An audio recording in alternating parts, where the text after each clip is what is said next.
প্রত্যেকটা মানুষই মৃত্যুর স্বাদ গ্রহণ করবে। আজ যারা এই পৃথিবীতে দাপিয়ে বেড়াচ্ছে, কাল তারা এই পৃথিবী থেকে বিদায় নিতে বাধ্য হবে। মৃত্যু এই পৃথিবীর সব থেকে বড় সত্য, চিরন্তন সত্য, অপ্রিয় সত্য। একবার ভেবে দেখো, তুমি তোমার সম্পূর্ণ জীবন জুড়ে কত সম্পদ উপার্জন করেছ, কত কিছুই না তৈরি করেছ, নিজের পরবর্তী জেনারেশনের জন্য কত কিছুই না তৈরি করে যাচ্ছ। কিন্তু একদিন তুমি এ পৃথিবীতে থাকবে না। না শুধুমাত্র তুমি নয়, আমিও এই পৃথিবীতে থাকবো না, আমরাও এই পৃথিবীতে থাকবো না। আমাদের এত অহংকার, এত হাসি ঠাট্টা পরিহাস, এত চিৎকার চেঁচামেচি, এত ক্ষমতা, এগুলোর কিছুই থাকবে না। এই পৃথিবী ছেড়ে চলে যেতে হবে। ঠিক যেমন খালি হাতে এসেছিলাম, তেমনি খালি হাতেই বিদায় নিতে হবে। হ্যাঁ, সঙ্গে কিছু আমল, কিছু নেক কাজ আমরা নিয়ে যেতে পারবো। সঙ্গে কিছু সৎ কাজ, কিছু সৎ ব্যবহার আমাদের সঙ্গে যাবে, যেটা আমাদের রবের কাছে আমাদের হয়ে সুপারিশ করবে।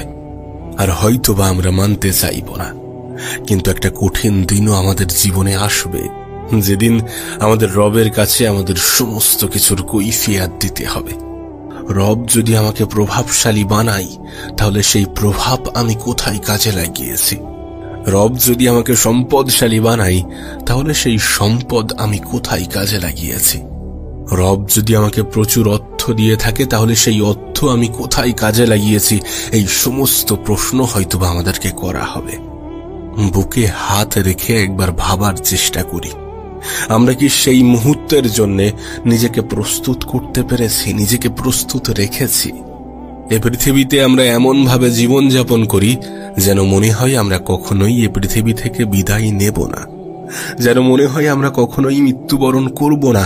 কিন্তু প্রতিনিয়ত আমাদের আত্মীয় স্বজনের চলে যাওয়া, আমাদের গ্রামবাসীর জানাজা আমাদেরকে বারবার মনে করিয়ে দিয়ে যায় যে সেদিন দূরে নয়, সেদিন দূরে নয় যেদিন আমাদের নামটাও অন্তর্ভুক্ত হতে চলেছে। আমরাও এ পৃথিবীর কাছে শুধুমাত্র মেহমান হিসাবেই থাকতে চলেছি। অবশ্যই এটা আমরা অস্বীকার করি বা না করি, এ পৃথিবীতে আমরা মেহমানের মতো। কিছু সময়ের জন্য এসেছি, কিছু সময় পরে চলে যেতে হবে। আর এটাকে মাথায় রেখে নিজের মধ্যে পরিবর্তন আনার চেষ্টাটা করতে হবে, নিজেকে পরিবর্তন করার চেষ্টাটা করে যেতে হবে।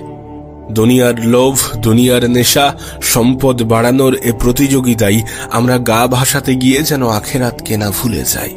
ক্ষণিকের জীবনকে সুন্দর করার জন্য আমরা চিরস্থায়ী জীবনকে যেন না ভুলে যাই।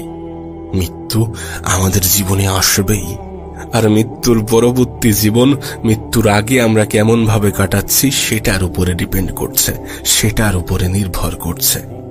আরো বাড়ি, আরো গাড়ি, আরো সম্পদ, আরো অর্থ, আরো জায়গা, আরো জমি, এত কিছুর পরিকল্পনা করার পরেও এটা মনে রাখতে হবে যে এগুলো চিরস্থায়ী নয়।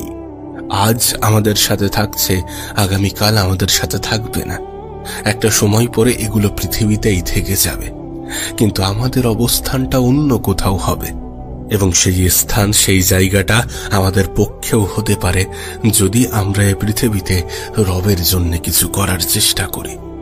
যিনি এই পৃথিবীতে আমাদেরকে পাঠিয়েছেন, তানার ইচ্ছা চাহিদা অনুযায়ী আমাদের জীবন যাপন করি, তানাকে খুশি করার চেষ্টা করি।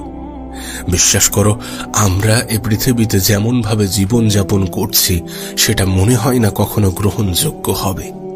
আমাদের রব আমাদেরকে স্বাধীনতা দিয়ে রেখেছেন, যে স্বাধীনতার আমরা অপব্যবহার করছি।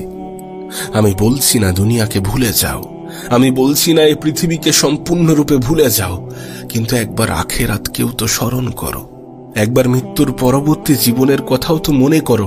এমনটা তো নয় যে তুমি মৃত্যুবরণ করবে না, এমনটা তো নয় যে মৃত্যুর স্বাদ তোমার জীবনে আসবে না, তুমি মৃত্যুর স্বাদ গ্রহণ করবে না। প্রতিটা প্রাণী, প্রতিটা মানুষই মৃত্যুর স্বাদ গ্রহণ করবে, এবং সেটা আমরা মানি বা না মানি, আমরা চাই বা না চাই, আমাদের ইচ্ছা হোক বা না হোক, এগুলোর উপরে ডিপেন্ড করে না, এগুলোর উপরে নির্ভর করে না। তোমার কাছে অনুরোধ করব, তোমার মৃত্যু তোমাকে বলে যে পৃথিবীকে এতটা গুরুত্ব দিও না যতটা গুরুত্ব দিলে তুমি তোমার রবকে ভুলে যাও। তুমি তোমার আল্লাহকে ভুলে যাও। একবার ভেবে দেখো, এই যে আমরা এত বাজে ভাবে জীবন কাটাচ্ছি, আমরা মনে করি যে একটা সময় পরে গিয়ে তারপর আমরা তওবা করব। কিন্তু মৃত্যু তোমাকে কখনো বলে না যে আমি তোমার জীবনে 60 বছর পরে আসব, 70 বছর পরে আসব। তুমি তোমার বৃদ্ধ বয়সটা নাও পেতে পারো। তোমার জীবন যখন তখন সমাপ্তি ঘটে যেতে পারে। আমাদের জীবন যখন তখন সমাপ্তি ঘটে যেতে পারে। সময়ের অজুহাত দিয়ে, সময়কে ধোঁকা দিয়ে কোনো লাভ আছে?